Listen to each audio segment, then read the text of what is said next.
it's all the mess and the cleanup. They leave the studio and I get to do all the cleanup, right? So let me tell you, the gummy, there's no cleanup. There's nothing. There's nothing. You eat the gummy. It's just like done. It's delicious. Maybe I have to wait 20 minutes to get high, but at least I don't have to spend 20 minutes like at the butane store, like figuring out which kind of holistic butane I'm going to shoot into my face today. It just doesn't make sense. You know what I mean? All right, there we are. Wow. All right. Round 2 of the tell-all. Back. Round 2 of the tell-all. Can't believe it. Now we know each other, and we had a fact checker on the last interview, Mr. Barber. Oh, yeah. We did. Yes. We're not going to name any names. The world-saving podcast fact checker is Mark Brownstein. And we're not going to name any names. Mark Brownstein. Told us that he said you lied the whole time. You're lying about being a rich kid. When did I say I was a rich kid? No, you said you weren't a rich kid. He says you were a rich kid. Ooh. What? What are you talking about? That's crazy. That's crazy. Are we going to have to cut out the first 3 minutes of the podcast? I'm a rich kid now, but it's not because my parents gave me any money. That's what I'm talking about. But honestly, Barber, you do look richer. Yeah. I do like your face is glowing. I feel like you're taking care of yourself. You do look. You're looking tan. Like, did you just come back? Did you buy some Bitcoin in Puerto Rico? What's going on with your life right now? Honestly, let me just say, I'm going to drop the ultimate thing on you right now to start this off. All right. I know we're going to talk for 5 hours. I probably should wait 3 hours before I drop this, but I'm just going to start here. I have invented the greatest fitness routine known to man. What? And it's working. It is working. Look at dude, that. your Look skin at my looks chiseled good. body. I mean, you look do at that look shit. hot. Look at that. Holy I'm shit, you up. got muscles, dude. I know. It's the best thing routine, ever. Bro. What is it? All right, drop it. So this is what you do is you get on the exercise bike and you pick up the controller to the Zelda unit, right? And then you put a big screen TV on the other side of the room, as big as Target will sell you. Yeah. And you put the Zelda into the big screen TV, and then you sit on the bike, pedal in, grab the controller, and you play the entire game of Zelda. Holy shit. What's going on? Who are you? You play the whole game of Zelda, which is like a 70 million hour experience. Yeah, exactly. While you're pedaling. Twitch this thing. Yeah. Why don't you Twitch I was thinking about it. I don't know. It's just like, I don't know. I think I gotta like Google how to do that. You're heavy breathing while they're on Twitch. It's like the mic's right by your face. You're like halfway through a workout. Like, I gotta get more rupees. Yeah. I mean, that's thanks for AMSR, tuning in. you know? Yeah. They're asking questions about the biscuits. Yeah, fuck Brownstein. They're probably in the comments like, this dude is fat and the worst Zelda player I've ever seen in my life. Yeah. How you doing, Barber? I'm good, man. How are you guys doing? Feeling happy? You have been doing some shows, dude. Nobody tours like you, man. You tour like Garcia used to tour. Dude, it's crazy. You guys used to do that too. I'm just a little bit younger. We did. We never toured as much as you did, though, because we would kill each other after. We had an 11-week hard limit on every tour. So that's pretty long, though. That's pretty long. We only did that once or twice, and I think we took gunshots at each other. What was the worst one? What was the worst one? Give me after 11 week, what happened? Oh, the band broke up. The tour ended because the band broke up. We canceled the last 2 weeks of shows. I think Mark got out of the RV in the middle of the street in Richmond. We were touring in an RV back then. He got out of the RV in Richmond because he didn't like Steely Dan, which is now a thing on TikTok or whatever. By the way. Now a thing. He invented that TikTok thing. I hate Steely Dan or I love Steely Dan or whatever the thing is that's going on. I don't know. That's how crazy tour gets after a while. That's how crazy tour gets. Because that was connected to something else, connected to something else, which after 11 weeks spills over. I know of another band where the light guy and the sound guy, one of them got fired because they got in a fist fight over who's better between the Fish and Grateful Dead. Oh, God. I'm not going to say what Works the band it is. You know what I mean? What band it is the Works. You know what I mean? That's a good argument, though. I've been in that argument before. That's at least a good argument. Yeah. What side are you on in that argument? Me? I like Fish's music more, actually. I'd rather go to a Fish show, but I think the Grateful Dead is a more important band. Does that make sense? That's wonderful. Yeah. What's your That's take, wonderful. Mr. Jam Band? I don't think you can mess with the Deads. I saw Jerry play, so That's different, yeah. Yeah, so I know what happens when Jerry was ripping into a solo. I mean, both of the guitar players are the best ever, so it's hard to say one's better than the other. Yeah. But the Grateful Dead songbook is crazy. And also, I was seeing the Grateful Dead at like Giant Stadium. You know, it was a different experience. It was this thing in the 80s that they don't, you know, I've never seen Fish do it. I've seen Trey do it with the Dead, but I've never seen Fish do that on that level. I guess they obviously have, but I wasn't at any of those shows. I would definitely feel differently probably if I saw them with Jerry Garcia. Yeah, with Jerry was crazy. Like Jerry would just mow you over. There's one time that I had taken acid at a MSG Fish or an MSG Grateful Dead show. And I had taken acid, and I was young, and I went to get a cone of ice cream. And I came, apparently don't eat ice cream, you know, when you're tripping. And I got my ice cream, walked back into the room. You could feel it like in your jaw, like about to start. And Jerry's Candyman solo was so good while I was eating the ice cream that I was like, bone sober at the end of it. And then I was just like, what happened? Like I got tranced. I got taken away and then put right back in my spot, ready to go home. How old I think you? my parents were picking me up outside. How old were you? I don't know. I was probably 17. Do you remember when Jerry died? Like, Yes. where were you? It's a good question. I think we were just in Philly in the summertime. And I don't really remember what I did when Jerry died, honestly. I think we like jammed. We got together and jammed. He died, or what year did he die? Yeah, I think it was 95, like August or something. I could be confusing that with his birthday. Like, were you sad? No, because his birthday and his death day are like a week apart. I think they're both in August. Yeah. Honestly, I was like 16 or 17 when Stevie Ray Vaughan died. Oh, fuck. That probably hit you hard. And I was on a football team, and I got in a big fight with the coach because he was like, you got to go to practice. And I was like, I'm not going to practice. Stevie Ray Vaughan died today. And he was like, you got to go to practice, blah, blah, blah. And I was like, I'm not going to practice. He goes, well, then I'm going to kick you off the team. We had that whole argument.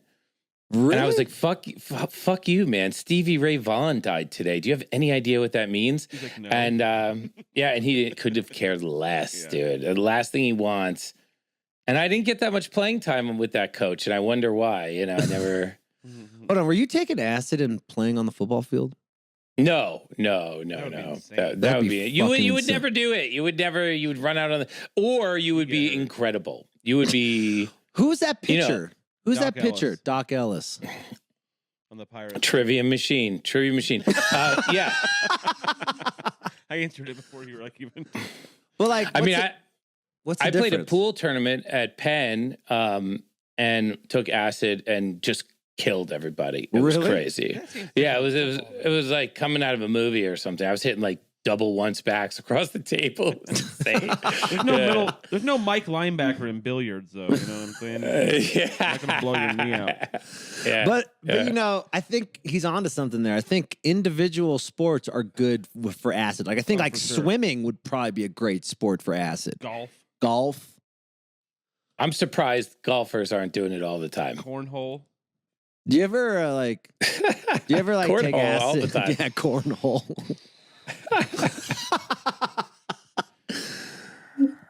There it is, John Barber. Ninth hole of the cornhole championship. What'd be the worst He's sport on that? staring at a wall right now. He's hit 170 in a row. We don't know what's going on. We don't know what here. happened, but John Barber's on.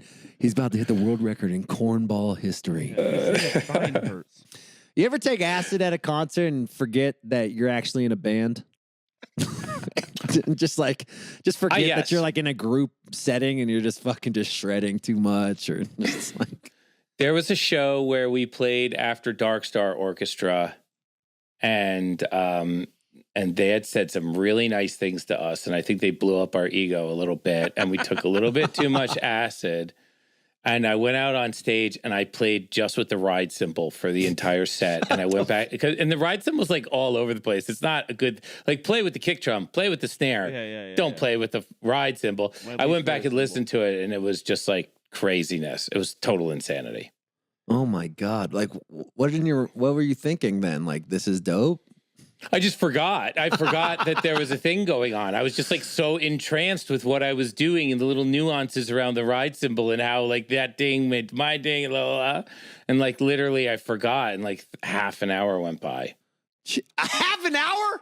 It was really long. I went back and listened to it. I was just like, oh my God, that's I love oh my God. We have That's also some breaking insane. news. No wonder. What's another fact check World Saving Podcast thing is actually a source we won't tell, but I heard you put your name in the hat for being the drummer of Goose. Dude, I love playing the drums. I would definitely take that job.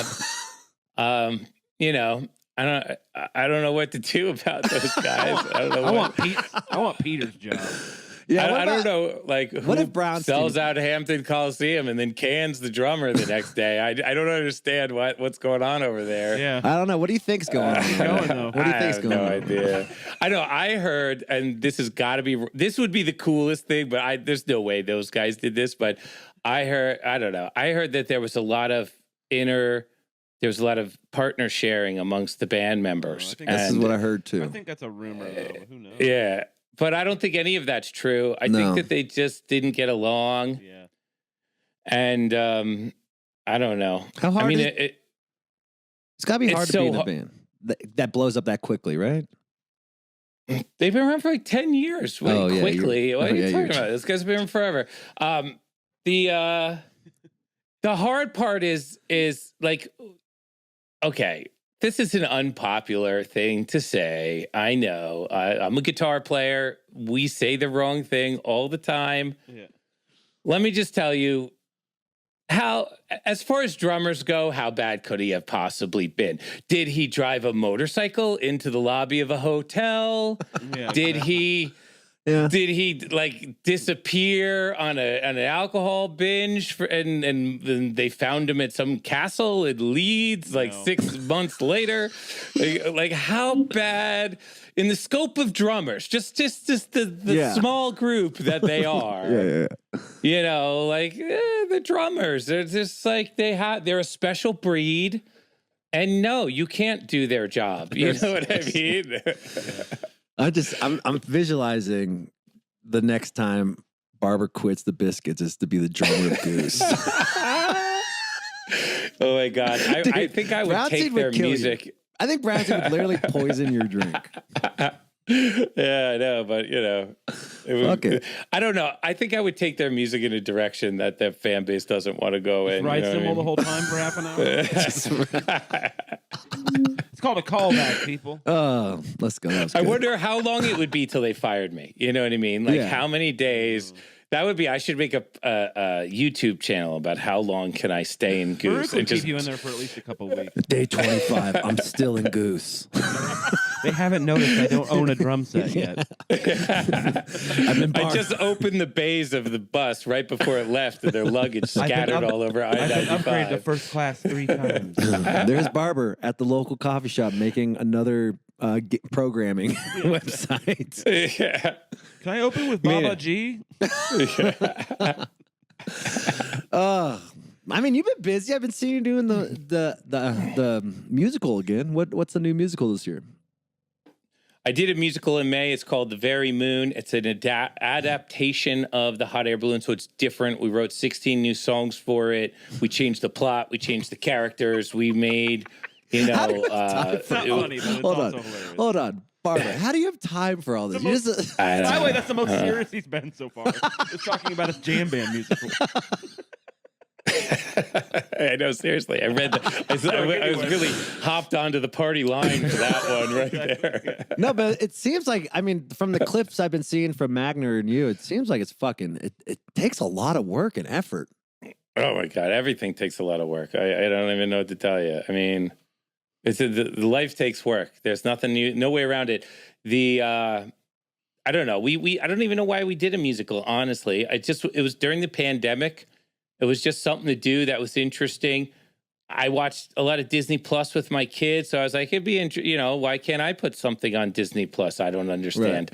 Right. So that's basically, what are we going to do with this? I don't know. We're just having fun with it. We're making music. We're having fun. Like, what else is there to do, really, in this line of work? Right. Maybe we forget that music is just supposed to be fucking fun. We take it so goddamn seriously sometimes. Like, why can't we just have fun in life? Yeah, somebody came up to me and they're like, aren't you worried you're going to ruin your career? And I was like, what career are you talking about, dude? Yeah. I'm in the Disco Biscuits. I am in the Disco Biscuits. Yeah. Do you think I'm the drummer of Goose? Like, what happened? I've quit this band 4 times now.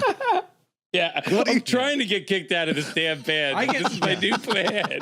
We literally quit when we're at our most successful. I'm telling you right now, there's a fucking big buzz for the Biscuits. Everyone says you guys are sounding the best you've ever sounded. True. So what's going on? Agree. What's happening? Like what's the chemistry? What's going on? You guys like each other again or what? We've been getting along. We're a little too old to be at each other's throats all the time, and that's a good thing. We've been working really hard on the band, and I think that everybody in the band's been really trying to find their role in the organization and then do their job really well. And everybody in the organization has found a really nice role that they like. And now everybody's starting to things are happening in the Disco Biscuit organization that have never happened. Like, we're all writing together in the same room. Whoa. We're making song after song. We're working in a really positive mindset. We're touring well together. I don't know. Everything's been good. We fixed a couple of little things about the org that was causing some issues. And I think those little, if you get rid of big problems, smooth sailing becomes an option. Yeah. And I think that's where we're at. What were those big problems? The biggest one was summer camp. And I don't know why we didn't figure this out for 20 years, but summer camp this past year to Chicago, Ian Goldberg's last summer camp. Love Ian. Yeah. Great promoter, great Chicago promoter, and put us on this incredible stage in Chicago. We hadn't played in Chicago too much, and it was great to be out there with those kids. And we really wanted to impress them. We played the night before. We played great. The next night, he gave us a nice little place to hang out. I had my Peloton Zelda thing. I was playing Zelda backstage, and everybody's all relaxed and having fun. And we played the whole set before we went on stage and played the whole set.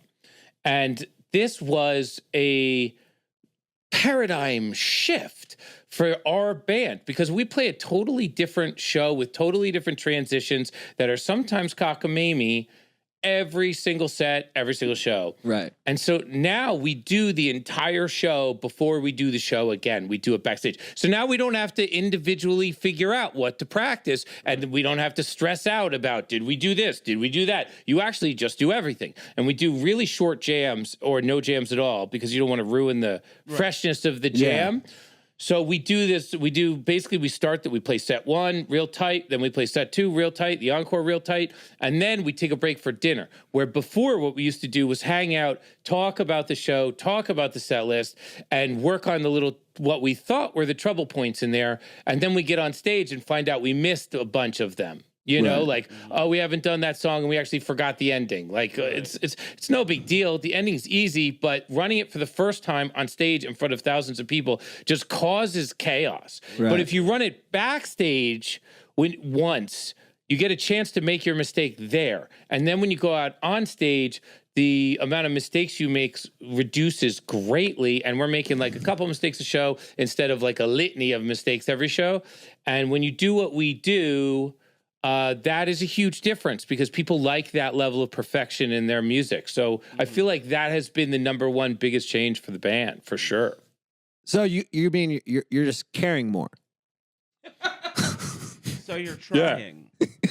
Yeah, we're giving a shit more. Do you have any idea how many hours a Disco Biscuit show is for a day? There's DJs making 10 times the money that I'm making, and they go out and they press play for 90 minutes, maybe even 60. I know. Minutes. And all they do is sit on the plane on the way there and pick the 16 songs they want to play. 12 of them are Avicii still. You know, it's just like, that's it. We're playing a totally different show that we have to play twice every day. The show's 3.5 hours long. The first playthrough takes 2 hours. So it's 5.5 hours of I'm playing guitar. Plus, I got to do all the warm-ups, vocal practice, all the other things that we got to do before a show. So a Disco Biscuits show is like a 12, 13-hour day. It's like we're shooting a movie with Tom Hanks or something. You know what I mean? It's a full day. Maybe that's why you guys are getting along with each other, because you're actually communicating with each other and hanging out. Yeah, we got to sit down and play. And it's so musical. It's less about us having opinions about each other and more about us just like getting our job done for the day. And that is... And it's just so much better. It's crazy. I can't believe we didn't think about it. I'm going to cry. This is like maturing. What about... Let's fucking go, Barber. I have a question about your... Thank you. You also recently hired my former roommate as your new lighting director, Alex Herm Schneider. Has that affected your playing on stage, having a new light guy? He's the best, though, huh? I saw the pictures from the New Year's, and I was just, every picture made me cry. Every picture. He's the man. He's so good at his job, and it's beautiful. And I love it. I don't know. We're very lucky he's available. Barber, I love seeing you happy, bro. You seem happy. Do you feel content with your life? You know, I've had it. Like 2023 was a really, really tough year for me. What happened? I lost my father in 2023. Oh fuck, dude! I didn't know that. And we had this like weird. We were never that emotional together. And he called me up, and we had this weird emotional phone call. And I hung up the phone and was like, "Oh my God, that might be the last time I ever talked to him." And then it was the last time I ever talked to him. Can you go into what was the conversation about? He called me up and asked me some like questions about how I was doing, which he never did. And then he asked me to like look after some stuff for my brother and look after some stuff for my mom. Was he sick already? Yeah. So you knew he was like, this was like not a random like, hey, I'm dying. You knew he was kind of. Well, look, I'm not a doctor, okay? I just want to be sure that you know that. I do a lot of multitasking, but I'm not a doctor. However, I have seen so many people's parents have trouble because the first time they went to the doctor was last summer, and the pandemic, nobody went to the doctor.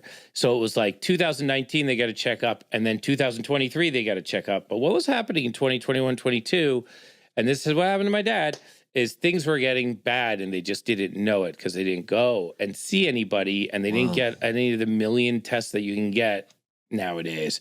So what happened with my dad was in June, he had a lump. In late June, they removed the lump. It would never healed.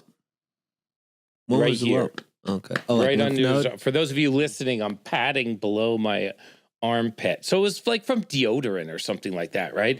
But it was like a golf ball sized lump. The fact that he didn't notice it till June, I'm like, what kind of self-check are you doing, Fred? Come on, buddy. Yeah. You know, so they removed it and then it was bleeding and it never healed. Like his whole summer, I just felt so bad for him. My mom had to bandage him every day. They kept doing more tests, right? And so the first time they do a test, you got to wait 2 weeks, 3 weeks for the test to come back. It's benign. Now we're middle of July. He's still bleeding every day. So they're like, why don't you come back in? We'll take another sample. We'll try and sew you up. So that's what happens in July. They take another sample. Then he comes back in August. And they're like, oh, it's stage 1 cancer. We're sorry. It's in your lymph nodes or something.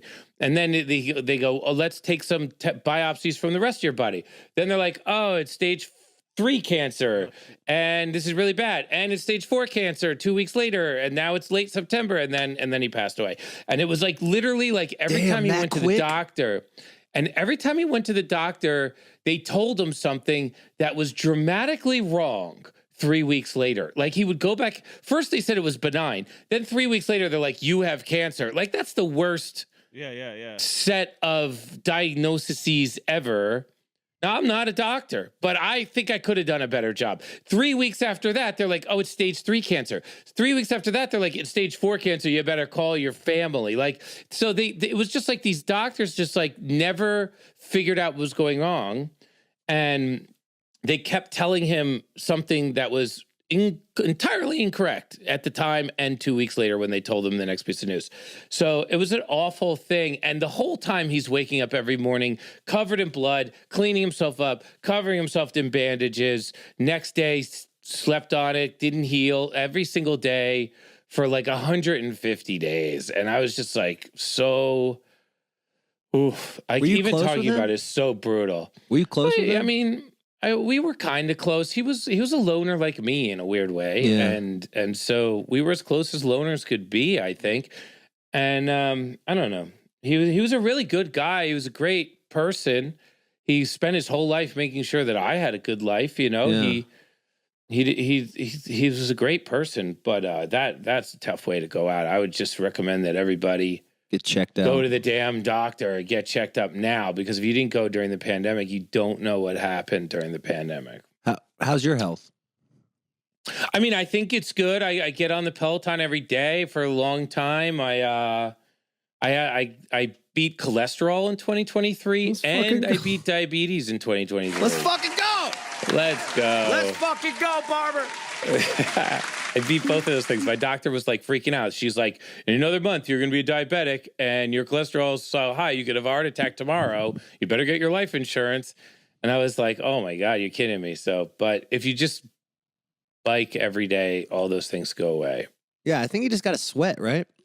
Yeah, sweat and maybe drink less. You know what I mean? Sweat and drink less. Eat a little better. How's your drinking intake lately? It's been great. I mean, I had a nice little holiday season where I drank a little bit, but I'm kind of over it. I love pot gummies, dude. Pot gummies have saved my whole life. Why? Tell me. It's incredible. Okay, so what's wrong with pot? Can we talk about... I have guys in my band smoke a lot of weed. I'm not talking about them right now, but people come over with the weed and the little filter sticks and the paper and the crumples this and the crumples that and the lighter and all this bullshit so they can roll a joint up and then have ash and the light and the match and all this. It's just like this. It's just like 1978 disaster in like multiple places in your house so these people can get high. and now they come over with like a glass like erector set with a bulb and another bulb, and they have a butane lighter and a harnester and a charger and it's like pot crack. Adapter? Trying to get high. Yeah. I'm like I have an alley around back. You can go do it out there if you want to. So it's insane what people do to smoke weed. And then, you know, it's all this, it's all the mess and the cleanup. They leave the studio and I get to do all the cleanup, right? So let me tell you, the gummy, there's no cleanup. There's nothing. There's nothing. You eat the gummy. It's just like done. It's delicious. Maybe I have to wait 20 minutes to get high, but at least I don't have to spend 20 minutes like at the butane store, like figuring out which kind of holistic butane I'm going to shoot into my face today. It just doesn't make sense. You know what I mean? Yeah. I'm glad you're, because I quit smoking cigarettes. Wow. That's after a big 12 one. years. Yeah. I can't believe it. And, I've been on these Zins, but now I'm like, I love how convenient a Zin is. I'll just like wake up from bed and just pop a Zin and then go back to bed. More addicted to something. Yeah, well, I mean, you might as well be addicted to Zin, then like you don't smell like cigarettes anymore. And the only problem is what is Zin? I don't even know what that is. It's just a nicotine patch, so it's no tobacco. So I gotta try that. But the problem is, though, it's a lot of sodium. So that's the only thing wrong. It can't be that. So is Korean barbecue. You don't see anybody slowing down on that shout shit. out to Korean barbecue. But Barb, I want to go back to your phone call with your dad, because this is really important. I think we just like kind of skipped over to here. What was the conversation like by the end of it? Was he saying he's proud of you? Did he say he was dying? Like, what was that like? Didn't say he was dying. Didn't talk about what the doctor told him. Didn't tell me what the doctor said last time. So he was stage 1 cancer is the last thing that he told me. But that was and he 4 lied weeks. to me. That was 4 weeks. Yeah, he lied to me about the rest of it. He didn't tell me, and he didn't tell anyone. He just didn't want anybody to be concerned about him. You know, he didn't want anyone to burn any cycles on him. Which is crazy. That's wild. Norm Macdonald. Yeah. Yeah, Norm Macdonald did that. Would you do it was that? like a Norm Macdonald situation. Would that be you too? You're a loner. Yeah, probably. Yeah. Probably. I find myself saying things all the time that he used to say to me. And I'm just like, and I used to be like mad at myself, like, don't become your father and blah, blah, blah. I used to say that to myself. And now I'm like, there it is. There's the little Fred in there right there. Yeah. No big deal. So you got out of did he say he loved you? No, I don't think so. I don't think so. But he did say he was proud of me.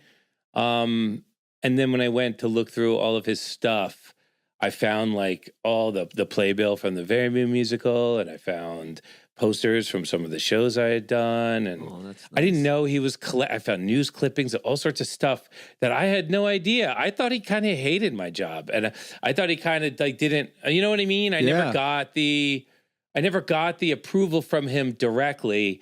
I got it from him kind of posthumously when I saw what he was kind of stacking in, That's why I was like kind of asking about this. Like, it feels like the resentment of the past, like, could not make you want to have that closure when that time's come. Because did you feel like it was like the last, you said like you felt like it was like the last time you're going to talk to him. Yeah, it almost felt like he was going to cry on the phone call. It was very emotionally charged, and he didn't say anything. It was like this. It was like, have you seen Saltburn yet? You know how they're I gotta see it. Yeah, I heard it's awesome.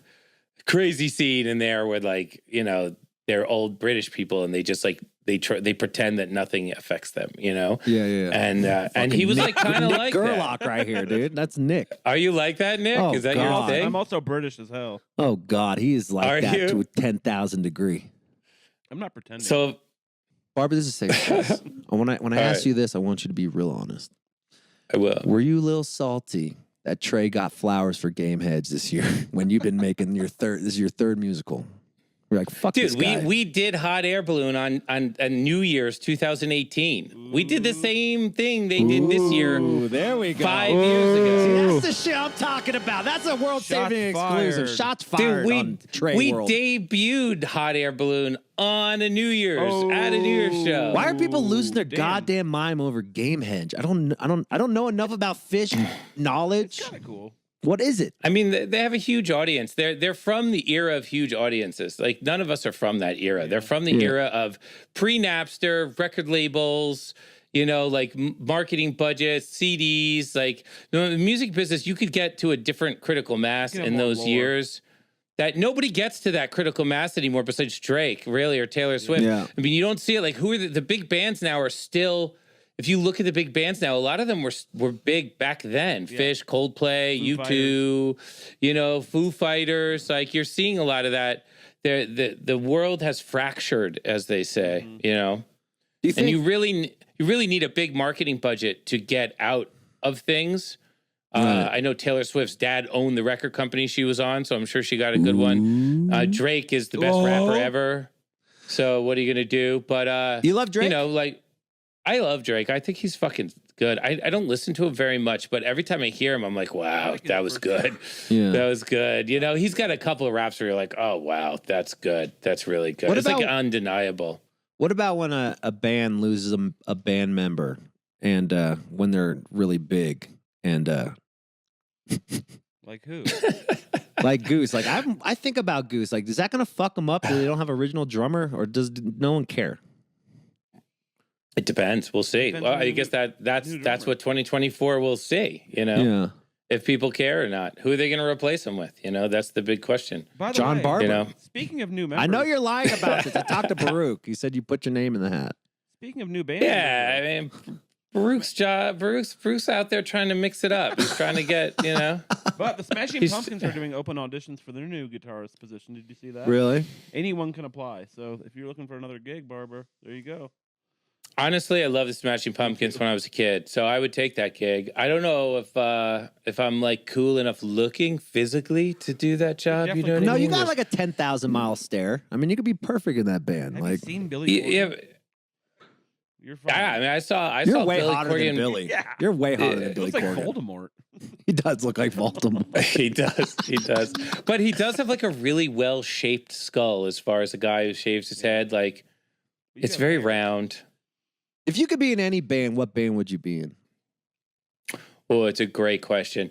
When I was a kid, the answer was definitely Chili Peppers before like the pop Chili Peppers, back in the funk Chili Peppers, like Through Blood, Sugar, Sex, Magic Chili Peppers. You know, there was a time where I thought I could probably fill in for Trey and Fish if I needed to. I think I was 17 when I thought that. But, you know, I could rip all the big ones, so I could do that. I could definitely be in the Grateful Dead. But I think I'm like too close to the jam bands. I think if I really wanted to be in a band, I would want to be in like a real like different kind of musical experience. Like I would want to be in BTS. Nice. You know what I mean? I would want to be the white guy in BTS. Hold on, is that Asian group? Yeah. K-pop? Yeah, I would learn the dance moves and like get my hair slicked all tight and. But you're the same age. You know what I mean? Get my freckles bleached off my face and just do something like that. You know, a lot of powder. Everybody in the band. That's hilarious. Yeah, I know. Seriously, like they're all hot. 100 pounds, 100 pounds heavier than everybody in the band. I went to college in the 90s. They do the national anthem. They keep panning left, and the last one's John Barber. Hey guys, remember the Kenneth Starr report? I mean, look, if NSYNC went back on tour and Joey Fatone didn't want to do the job, I think I could fill in for Joey Fatone. You guys kind of look alike. Do you think the rock star's dead? The idea of the rock star? Yeah, I mean, people don't want the rock star anymore. People don't want a guy who's trashing hotel rooms, who's not drinking responsibly. Oh, word? Who's like... Yeah, I don't think so. I don't know, buddy. What do you think? You do that pretty well. Like, yeah, you know, do you? I mean, do you I get put in a corner. I get put in a corner. I'm not like it's not like I think like I mean I'm popular, but I'm not like I don't think you get put in a corner though. They just like stereotype me like, oh, he's just like bands won't let me open for them because they think our band's too crazy or blah blah blah. It's like they punish you for doing that shit now. Dude, that's you and me both, dog. Like, I know. The Biscuits. Yeah. They wouldn't let us play Peach Festival because they thought our vibe was too crazy. Really? You know, and I was like, what are you talking about? We're huge in this area, and they're like, yeah, but this is a chilled out festival for, you know, it's more mellow and chilly and hanging. And I was like, okay, thanks. You know, like, why am I that guy? You know, why? But it's because we have this like kind of edge to what we do, right? And there's a lot of not edge out there today, which I don't know. Which I don't even get me started.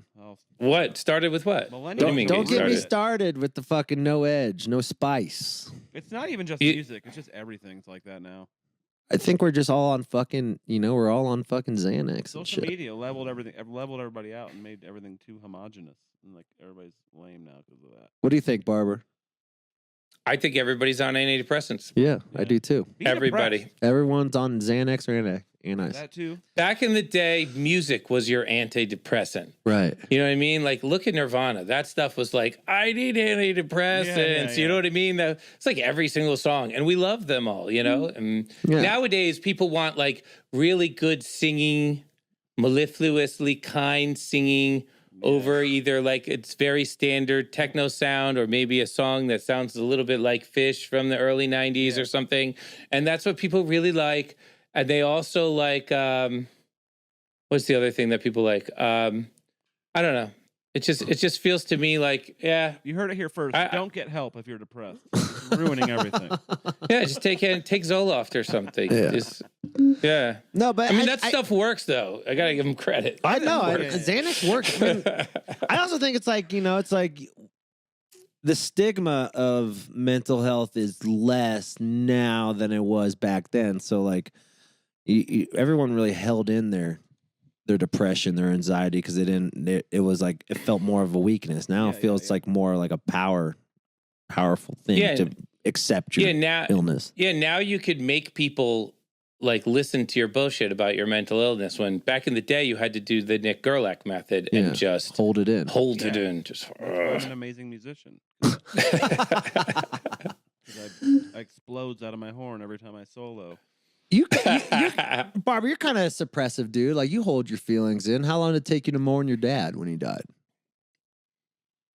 Well, it was weird. The weirdest thing happened after my dad died. So my dad used to listen to a lot of classical music, but he didn't spend that much time with me. But he listened to a lot of classical music. And I know a lot about classical music and listened to all of it because I used to, be in the same house, and I learned from him on all that stuff. And so I feel like part of my desire to be a musician is just based on wanting my own dad to like me and hang out with me. Right. It's like, look, I do this thing that you love. You know what I mean? I do it good. I do this thing you love. Mm-hmm. And after he died, like a week later, I was like, oh, I don't need to make music anymore. Oh, shit. It just left, there's something left my face. Wow. When 2 or 3 days later, I was like, oh, I don't need to do any of this anymore. And I had this moment that was, I don't know how to explain it, except for it just like the desire to do what I do every day just left me. It flew away like Fee and Skyward Sword. It was just like, what happened? It was really weird experience. I was the only one I've ever had like that. Because maybe it's because when you were first as a kid, you're doing it to try to get his fucking attention. Mm-hmm. And now you don't have his attention because he's dead. Yeah. Oh, it was weird. So, and it just, did you call Mark Brownstein and say you quit again? Right after that? No, I didn't do that. I think I went to the studio that day and wrote a banger, but, what'd you write about? What was the song about? In your head? That's got to be heavy, dude. I would be so kind of like not suicidal, but if I had that idea of all this work doesn't matter anymore, you've had a different situation where like when you had those feelings in your head, you just moved to programming or moved to blah, blah, blah. But it's got to be a scary feeling to like the baby that you nurtured, even if it was just for a split second, you're like, oh shit, I don't care as much right now, Yeah, it was it was like a moment where it was like somebody took like a light napkin and like rubbed it over my face for a minute. And then I was like, oh, that's gone. And it wasn't like I was thinking about it. It just happened. Or I was just thinking about the finality of death and how he's not coming back. And now I need to do all the things for my mom that he was doing and make sure that she's okay and kind of fill the roles that he did a lot of things for everyone in the family, very unsung. And now I need to kind of like Inspector Gadget figure them out, all the things that he did. So that thing, and luckily we've been doing a good job of that, but like, it's a lot of stuff to figure out that he did and fill those roles and make sure that things don't fall apart. Right. And so like, I'm very concerned right now in life that like my family life could fall apart. And at the same time, you start like thinking about exactly what is it that is why you are who you are. You lose the person who makes you who you are. And you start thinking, do I have to become that person? Do I need to mourn this person in like a major way? Like, do I need to cry for 2 days straight? I don't really know. And then it occurred to me just randomly, oh, I don't need to make music anymore ever again. And I was just like, wow.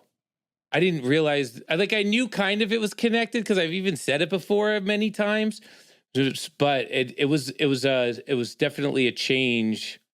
There's a lot of things in my life that have changed. It's so amazing how we forget that we do things at first just to try to get attention from our parents or our friends or our peers.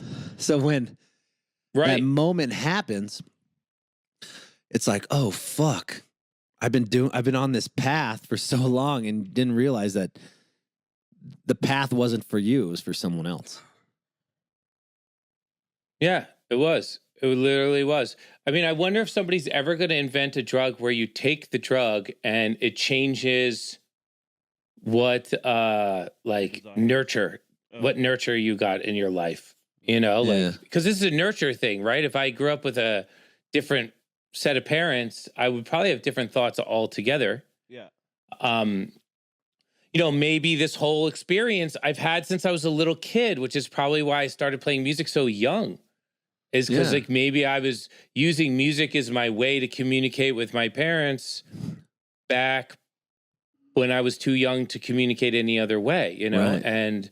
And so that's probably why I played instruments for so long. And I don't know if they ever figured it out or not. That's what's crazy. It's like when I look at my kid, like everything that he does, I'm like, oh, he's probably doing it for this reason or that. Blah, blah, blah. Yeah, exactly. But I was third kid, right? So the third kid, you just be like, oh, he's still alive. Okay, let's move on with our day. You know what that's I mean? how I felt too with my parents. I was third kid too, and my sisters were older than me, so it was like I felt like I was just like I kind of just did my things by myself because it felt like they just didn't really care about raising me. That was the oldest. Yeah. So opposite. Yeah, so you're the oldest, so you have to be tough and hold things in and be the And then adult there's child. Barber and I were sensitive little Sallies. Yeah, you know? you guys were little baby girls, and I'm that strong, proud alpha male. Yeah, we have to be as loud and as obnoxious as possible, or no one else will notice that we're in the room. Right. What about Barber? Do you think that affected the way you feel love from other people, like your bandmates? Maybe I don't know. Maybe it's definitely changed me quite a bit. I feel the change happening. What about like I don't know, before? Well, I'm 3 years into fatherhood, and that will change you. Let me tell you, that'll change you. What does it change? Well, I don't know. I like having a kid. So, and I know I see a lot of people that like having kids. So people who, if you can spend time with your kid, and like really enjoy their company, then I think you're in good shape for a really happy couple of years. And yeah, there's a lot of bullshit you have to deal with. They don't wipe their own butts. There's a lot of problems, but you gotta, if you can ignore all that and just enjoy what the rest of it has to offer, it's a great experience. But the interesting thing about having a kid that's very notable is like you can regret stuff in life, right? You can regret this, you can regret that. And Jay-Z's always like, you got to live with regrets or whatever. And I always used to say that to myself when I was regretting, and I'd be like, well, Jay-Z says it, blah, blah, blah, right? And so, I love how you're quoting Drake and Jay-Z. I didn't have that in my bingo card for John Barber interview. Yeah. I listen to everybody. But when you have your kid is a moment in time. He's literally a specific egg and a specific sperm that came together in a specific situation and became this specific. And chances are, if Mother Nature has her way, you're going to love your kid, right? And you're probably going to love your kid more than anything in the world because that's how Mother Nature cooks it up. Right. And your kid loves you. Your kid loves you. Right. You will never experience love. No girlfriend or boyfriend will ever love you like your child loves you. And it's just crazy. It's a crazy experience. And so you get in this like, bromance. I have a boy, so we're in like a little bromance, right? And if I was to change any of the wrong decisions that I did in my life, any wrong decision. There was a time I was on a basketball court when I was 16 and I was playing with the varsity and they threw the ball to me and I had a 3-point shot to win and I bricked it, right? And like that, I still think about that occasionally, right? But if that was different, River wouldn't be River, right? And so my kid wouldn't be my kid. And so you can no longer regret anything that you did because then the bromance that you're in with your child or whatever you want to call it changes and the kid disappears like in the movies, maybe of a different kid, but the one that you have now that you love so much disappears like the movies, like, one of those Avengers. Back to the Future type of things. So you can no longer regret anything in your past once you have a kid. You just have to accept it. And that is a big, big change for me as far as mental clarity and freedom of thought. Because I don't have to think about anything I did 10 years ago anymore. I just basically raise my kid and enjoy my life. It's like an emotional butterfly effect or something. Yeah, exactly. Yeah. I like this. Exactly. I like this concept. The only thing I don't agree on it is how do you just stop thinking about your past? Like it just turns off once you have a kid? No, you think about your past, but instead of being like, oh, I wish I could have done that better, you just say, if I did it better, I wouldn't have River. That's cool. Yeah. So I guess I'm fine with the way that it went. You start looking at life as, when you look at your past and you regret things, what you're doing is overweight analysis on the negatives. Right. We played as a band, we headlined a stage at the base of Mount Fuji in Japan in front of all Japanese people. I never regret that. And I never pat myself on the back about that. I don't overweight that really, really, really positive experience. Right. But I'll think about like getting too drunk in Japan and spending like a few grand on some dumb alcohol because I was too drunk to make a smart decision. And I'll regret that. I'll regret that still, but now I can't regret that because wouldn't have my kid. You know what I mean? So it's gotta learn to take the good with the bad and weight them in an even fashion. So so you stop looking at the negative things in your past with such a strong magnifying glass. And you look at them as just things that got you to here and things are good. You know what I mean? Do you have that same perspective with the people in your band? Yes, I think so. I think that's maybe why things are going so well. Is that it's not about anything anymore. It's just about playing music, having fun, being able to do this job. You know what I mean? Yeah. It's weird. We take it so fucking seriously. They're all dads too, right? Everyone's a dad in your band, right? Everybody's a dad in the band. It's a daddy band. Maybe that's why everybody had kids. They're all mellow now. The priorities, Yeah, maybe it definitely changes perspective, and perspective change is good. I wish I'd done it sooner. I wish I'd done it younger. And I wish my dad sat me down and asked, do you want to have kids? And he never did. He never bothered. And my mom used to be like, oh, you're young. I was like 42. And she was like, oh, you're young. That's what my mom does too. That my mom does. Yeah. Oh, you're young. You're like, Mom, I have a colonoscopy this week. It's my third one. Yeah. I mean, you're right, Barber. Like maybe but with how your dad raised or how your dad showed you love, you probably wouldn't have made an extra. If he would have gave you all that love, you wouldn't give this extra effort to your kid to be better as a parent. Well, that's definitely true. Yes, I'm trying to fix all the problems in my childhood with my kid. Like I got no attention. I give him extra attention. I hang out with him too much. The pandemic was actually a godsend in that category because we spent the whole pandemic together playing video games, hanging out, like learning how to talk and walk and stuff. And it was amazing. And I that was the best part of the pandemic for me. But yeah, this is basically, I had one thought the other day that was interesting. Because I was like, why didn't my dad do this? Why didn't my dad do this? Why didn't my dad do this? And I remembered living in New York and walking around Brooklyn where I used to live and having the thought of why won't my dad tell me these things?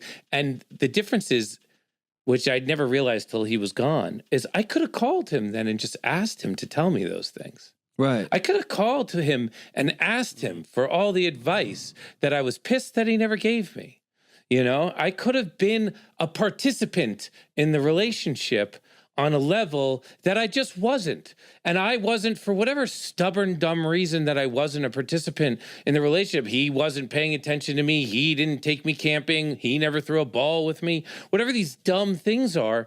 But I still had the option to participate in the 30s. And when I was walking around New York, I had this thought, why can't I get some advice out of this guy? But I didn't call him and just ask him, can I please have some advice on this? And I think that's kind of like taking responsibility for my half of the dysfunctional relationship. Yeah, exactly. And it's like, we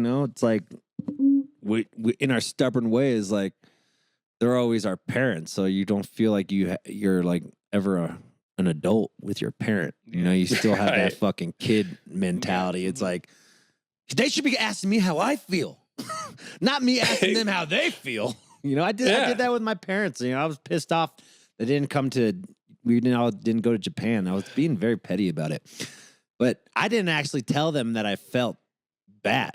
I just kind of just suppressed it and moved on. The street goes both ways. And I think that's 100%. And that's what you're teaching your kid too, right?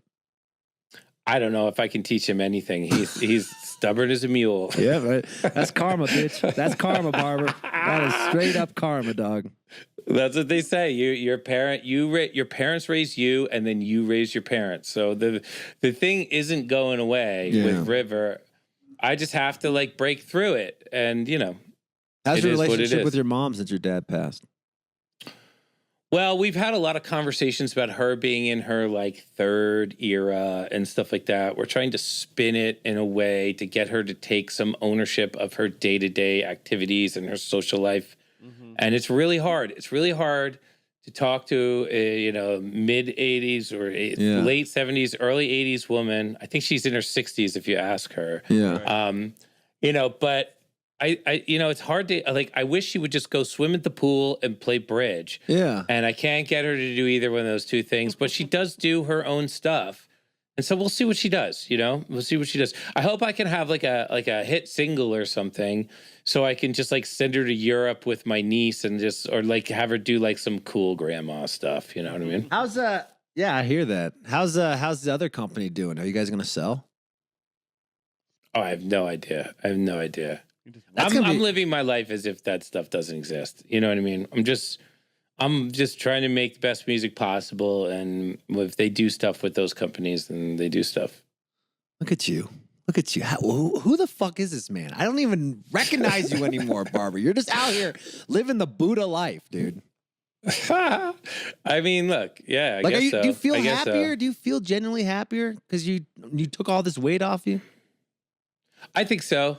I think having a kid was the greatest thing. Like my wife, Lisa, she basically is very pro-child. I was dating women who weren't that pro-child. Lisa was very pro-child. And so we really, really got after it a little bit. You know what I mean? And then having a kid was just like literally the greatest thing that's ever happened to me. So nice. I recommend it highly because it does Buddha you out a little bit. You've created life and you've passed yourself along to the next generation, which it alleviates. Like the word alleviate really means I reproduced. You know what I mean? That's what that word really means. Because it alleviates this whole thing that you have inside of you that you don't know that you have inside of you, which is thousands of generations of people who like dragged boulders up a mountain and like gladiated and cooked potatoes in a bucket with a rabbit in it, for generations. So you could have this incredible life. Right. And then when you have your child, you realize that vanishes. And then you can hang out with your kid all day. It's good. It's a good combo. What about you guys? I saw your tour schedule. Looks like you're fucking really busy next year. Yeah, he's gonna hate me after this year. If I can come on the podcast, we do an annual thing where I come on every January. We'll go every January. Next year we'll be like, my life's in shambles. I don't know where to go. My kid doesn't know my name anymore. My wife wants to divorce me. Yeah, they moved out. Yeah. My mom wants to move into the house. I don't know what's going on right now. Buying this cabin in Colorado was the dumbest thing I ever did. Yeah, Goose didn't hire me. There, thanks for being honest with me. Finally. All right, Barber, we love you, brother. Keep it going and keep the dream alive, pal. Love you. Awesome. You guys look great. Thanks for having me back. And let's do it. Let's get started on everything.